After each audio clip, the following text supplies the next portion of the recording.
Hi, third grade, and welcome to the second week of quarter 2. This week, we are going to be working through week 8 in your green grammar book, so let's start with Monday. Number 1, underline all of the common nouns, circle all of the proper nouns, label all nouns as either a person, place, or thing. My dog Lola wants you to give her a treat.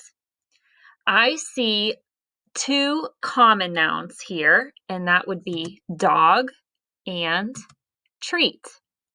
I also see one specific proper noun that starts with a capital letter, and that would be the dog's name, Lola. Now, both dog and Lola in this case, since it's referring to a dog, that would be labeled as a thing. Treat would also be labeled as a thing. And you should also see that there are some pronouns in this sentence as well. My, you, and her. Those 3 words are pronouns taking the place of someone's name. Number 2, rewrite the sentence below, replacing the underlined words with a correct pronoun.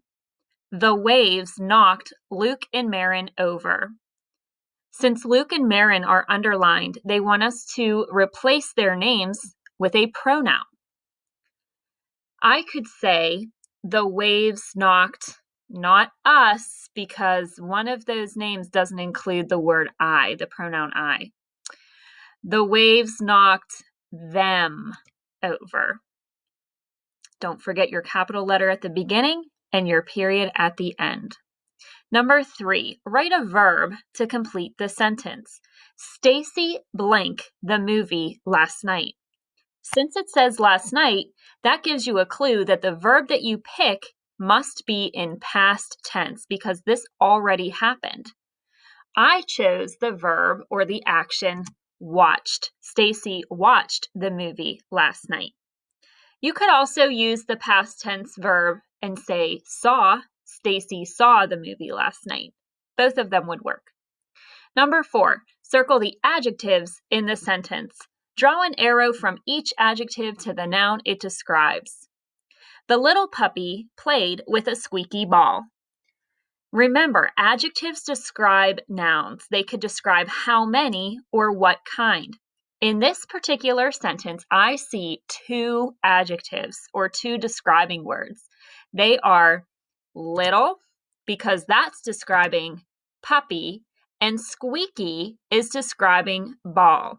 So make sure that you draw your arrow from little to puppy and squeaky to ball. Finally, number 5, circle the adverbs in the sentence. Draw an arrow from the adverbs to the verbs they modify. We are going on a field trip tomorrow. Well, I don't see any obvious words that end with ly in this particular sentence, but remember, adverbs also tell when and where an action occurs. So if we reread that sentence, is there a word that tells when? We are going on a field trip tomorrow. Yeah, you heard it. It's tomorrow. And that is modifying the verb going. So you need to draw your arrow backwards all the way to going. Thanks so much for joining me today. See you back tomorrow for Tuesday.